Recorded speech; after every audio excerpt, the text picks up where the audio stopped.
Hi, this is Priya. Welcome to BS ABN వార్తలు. శ్రీశైలం మల్లన సేవలో MLA Budda Rajasekhar Reddy Jagan చేసిన పాపాలు పాదయాత్ర చేస్తే పోవు. ప్రజలు జగన్ను పట్టించుకోకపోవడంతో పాదయాత్ర చేయడానికి సిద్ధమయ్యాడు. పాదయాత్ర ప్రజల కోసం చేస్తున్నావా, కార్యకర్తల కోసం చేస్తున్నావా జగనే చెప్పాలి. టీటీడీకి సరఫరా చేసిన నెయ్యి కల్తీగా సిట్ సిబిఐ నిర్ధారించారు. ఫైనల్ ఛార్జ్ షీట్లో కల్తీనయ్య వాడారని రిపోర్ట్ ఇచ్చారు. సిట్ సిబిఐ కల్తీనయ్య అని నిర్ధారించిన వైసీపీ నాయకులు బుకాయిస్తున్నారు. నంద్యాల జిల్లా ప్రముఖ పుణ్యక్షేత్రమైన శ్రీశైలం బ్రహ్మరాంబ మల్లికార్జున స్వామి అమ్మవార్లను దర్శించుకున్న ఎమ్మెల్యే బుడ్డా రాజశేఖర్ రెడ్డి స్వామివారికి అభిషేకం, అమ్మవారికి కుంకుమార్చన నిర్వహించారు. అనంతరం మీడియాతో మాట్లాడుతూ పాపాలు చేస్తే పాదయాత్రలు చేస్తే పోతాయా? మాజీ సీఎం జగన్ చేయబోతున్న పాదయాత్రపై సంచలన వ్యాఖ్యలు. టీటీడీ సరఫరా చేసిన నెయ్యి కల్తీదిగా నిర్ధారించారు. ఫైనల్ ఛార్జ్ షీట్లో కల్తీ నెయ్యి వాడారని రిపోర్ట్ ఇచ్చారు. కల్తీ నెయ్యి నిర్ధారించిన వైసీపీ నాయకులు బుకాయిస్తున్నారు. జగన్ చేసిన పాపాలు పాదయాత్ర చేస్తే పోవు. జనాలకి ఏమి తక్కువైంది అని పాదయాత్ర చేస్తావు, నువ్వు ఏమి చేసినా నీ పాపాలు పోవు, కర్మలాగా వెంట పడుతూనే ఉంటాయి. గత ప్రభుత్వం చేసిన పాపాలు అరాచకాలు అన్ని పోవాలి అని శ్రీశైలం స్వామి అమ్మవార్లకు అభిషేకం, కుంకుమార్చన నిర్వహించాము. స్వామి అమ్మవార్ల దయ వల్ల శ్రీశైలంలో అన్యాయాలు, అక్రమాలు జరిగేలా, ఎందుకంటే ఇక్కడ ఆదాయం తక్కువ ఉంటుంది, తిరుమలలో ఆదాయం ఎక్కువ ఉంటుంది, అందుకే అక్కడ అక్రమాలకు పాల్పడ్డారు. సిట్ అధికారులు సిబిఐ విచారణలో తేల్చి చెప్పినా కూడా సిగ్గు లేకుండా ఎన్డీఏ కూటమి మాపై అక్రమ కేసులు పెడుతోంది అంటున్నారు. మహాశివరాత్రి బ్రహ్మోత్సవాలకు గతం కంటే ఎక్కువ ఏర్పాట్లు చేస్తున్నాము. ముఖ్యంగా పాదయాత్రకు వచ్చే భక్తులకు ఫారెస్ట్లో ఎలాంటి అవాంతరాలు లేకుండా చేశాము అని బుడ్డా రాజశేఖర్ రెడ్డి శ్రీశైలం ఎమ్మెల్యే తెలిపారు. మాంసకృతులతో తయారు చేసిన నెయ్యి వాడి భక్తుల మనోభావాలు దెబ్బతీసి ఎన్ని అరాచకాలకు పాల్పడినారంటే అన్ని అరాచకాలకు పాల్పడినారు. సో దీనిపైన మళ్ళీ మన ప్రభుత్వం వచ్చిన తర్వాత ఒక ఎంక్వైరీ వేసి సిట్ని ఏర్పాటు చేసి ఇది సిబిఐకి కూడా వెళ్ళి అందరూ కలిసి సిబిఐ కానీ సిట్ కానీ మొత్తం దీనిపైన వ్యవహారాన్ని అంతా తేల్చి ఎవరెవరు దీంట్లో ఇన్వాల్వ్మెంట్ ఉన్నారు, ఎక్కడెక్కడ ఏమేమి జరిగిందని చెప్పేసి కంప్లీట్గా క్షుణ్ణంగా గత సంవత్సరం పైబడి దీన్నంతా ఎంక్వైరీ చేసి ఇక్కడ వైఎస్ఆర్ కాంగ్రెస్ పార్టీకి సంబంధించిన వీళ్ళే కాదు, ఎవరెవరు ఇంకా ఏ ఇండస్ట్రీ దీంట్లో ఇన్వాల్వ్ అయింది, ఏ అధికారి ఇన్వాల్వ్ అయినాడు, ఏ రాజకీయ నాయకుడు ఇన్వాల్వ్ అయినాడు అన్ని కూడా క్షుణ్ణంగా తేల్చి ఈరోజు అది కల్తీ నెయ్యి అని తేల్చి ఫైనల్ ఛార్జ్ షీట్ సబ్మిట్ చేయడం జరిగింది. సో దీన్ని కూడా వీళ్ళు కూటమి ప్రభుత్వము అక్రమంగా అన్యాయంగా మా మీద కేసులు పెట్టి మమ్మల్ని వేధిస్తారని చెప్పేసి మాట్లాడుతూ అసలు సిగ్గు ఎగ్గు ఏమని ఉందా? మన భారతదేశ సంస్కృతి ఏంది? ఎన్నో దేవాలయాలు, పరమ పవిత్రమైన ఈరోజు జ్యోతిర్లింగం, అమ్మవారి ఇక్కడ శక్తిపీఠము, ఇంకా దైవాలయ దీని ఇక్కడ జరగల. ఎందుకంటే అక్కడ ఆదాయం ఎక్కువ ఉంటుంది కదా, ఇక్కడ ఆదాయం తక్కువ ఉంటుంది. కాబట్టి ఆదాయం ఎక్కడ ఉంటే అక్కడ మార్గాలు ఎత్తుక్కొని పోయి వీళ్ళు ఇంత అరాచకాలు పాల్పడి ఎంత పాపం మూట కట్టుకున్నారంటే పాపాన్ని కూడా ఈరోజు ప్రక్షాళన చేసుకోవాలని కూడా లేదు వాళ్ళకు. ఆ క్షమాగుణం భగవంతుని ఎదురుగా పోయి క్షమించమని వేడుకుందామని కూడా లేదు. ఇంకా బుకాయింపులు, ఇంకా బెదిరింపులు. అసలు ఒక్కోసారి అనిపిస్తుంది కలియుగం ఇదేనేమో అని. కలియుగంలో తాండవం ఆడుతుంటాడు కలిపురుషుడు అని చెప్పేసి వింటే ఇదేనేమో, ఇటువంటి వాళ్ళ కోసం ఈ కలియుగం ఉందేమో. వస్తుంది ఏదో ఒక రోజు. తర్వాత కూడా ఉంది కదా మన సాంప్రదాయ సంస్కృతి, మన చరిత్రలో, మన వేదాలలో అన్నిట్లలో ఉంది కదా. మళ్ళీ కల్కి అవతారం వస్తాడు.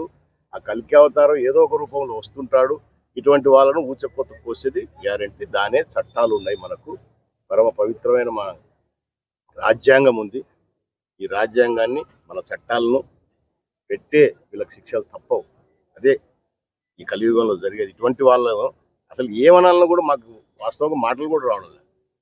సో అందుకే ఈరోజు మా ఎన్డీఏ కూటమి ప్రభుత్వము దీనికంతా కూడా ఈరోజు రాష్ట్ర వ్యాప్తంగా అన్ని దేవాలయాలలో పూజలు చేసి శుద్ధి చేసి ఈ పాపాలను, ఆ దరిద్రుల నుంచి మనమన్నా కడుగుదాము, మనమన్నా కొంచెం ప్రోక్షణ చేసుకొని వీళ్ళ వల్ల జరిగిన అన్యాయం, అక్రమం ఏదైతే ఉందో సో మన ద్వారా కొంత శుద్ధి జరగాలనే ఉద్దేశంతో ఈ శుద్ధి కార్యక్రమం ఏర్పాటు చేసి మరి ఈరోజే మేము 3 పార్టీల అందరం కూడా కలిసి ఎన్డీఏ కూటమి మన శ్రీశైలం నియోజకవర్గంలో ట్రస్ట్ బోర్డు సభ్యులతో సహా ఈరోజు శ్రీ పరమ పవిత్ర శ్రీ మల్లికార్జున స్వామి వారికి అభిషేకాలు అవి చేసేసి శుద్ధి చేసుకొని అమ్మవారికి కూడా అర్చనలు చేసుకొని ఈరోజు ఈ కార్యక్రమం మీ ముందర కూడా చెప్పడం జరుగుతూ ఉంది.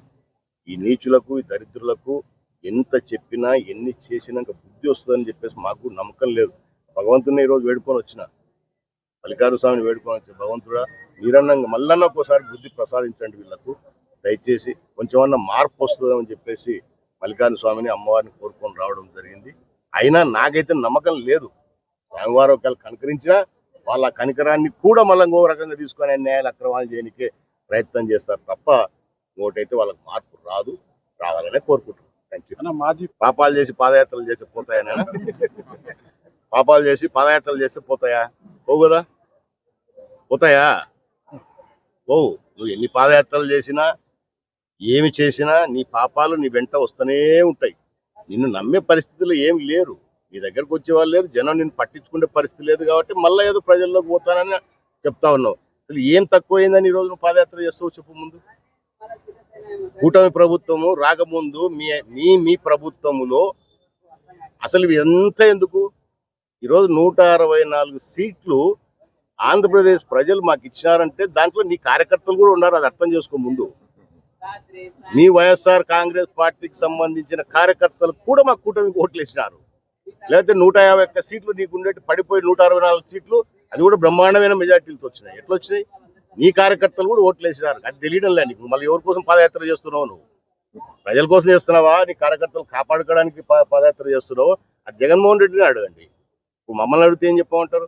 ఇప్పుడు ప్రజలకు మేమైతే ఏదైతే అధికారంలోకి రాకముందు ప్రజలకు మాట ఇచ్చినాము, సూపర్ 6 పథకాలు కానివ్వండి, ఇంకోటి కానివ్వండి, డిఎస్సి కానివ్వండి, మెగా డిఎస్సి కానివ్వండి, ఏదైనా ఒక కార్యక్రమం కాదు, ప్రజలకు ఇచ్చిన మాటలే కాకుండా ఇంకా ఇవన్నీ కూడా ఈరోజు నెరవేరుస్తున్నాం. రాష్ట్ర ఆర్థిక పరిస్థితి అధ్వాన్నంగా ఉన్నా సరే పోయిన మీ ప్రభుత్వంలో మీరు చేసిన పాపాలన్నీ కూడా కడుక్కుంటూ మళ్ళీ ఇప్పుడు ఈ ప్రభుత్వం సంక్షేమం అభివృద్ధి రెండు సక్రమంగా నిర్వహిస్తూ ఉంది. ఎన్ని అడ్డంకులున్నా ఎన్ని ఇబ్బందులున్నా దానికి నిదర్శనం నువ్వు ఎక్కడో రాష్ట్రం అంతా చూడాలి చెప్పలే. మన నియోజకవర్గం చూడండి, మీరే మీడియా మిత్రులు మీరు మన నియోజకవర్గం చాలు ఎక్కడ పనులే. ఈ నియోజకవర్గంలో మనం చేసిన అభివృద్ధి ఇప్పుడు చేస్తున్న అభివృద్ధి కల్లారు చూడండి. ఎంతో మంది భక్తులు వస్తూ ఉన్నారు, ఎక్కడెక్కడి నుంచి వస్తున్నారు. మళ్ళీ పోయినసారి మన ప్రభుత్వంలో ఈ శ్రీశైల క్షేత్రం ఇంత అభివృద్ధి జరిగింది. వైఎస్ఆర్ కాంగ్రెస్ పార్టీ ఉన్నప్పుడు ఏమన్నా ₹1 ఇక్కడ తీసుకొచ్చింది ఈ క్షేత్ర అభివృద్ధికి?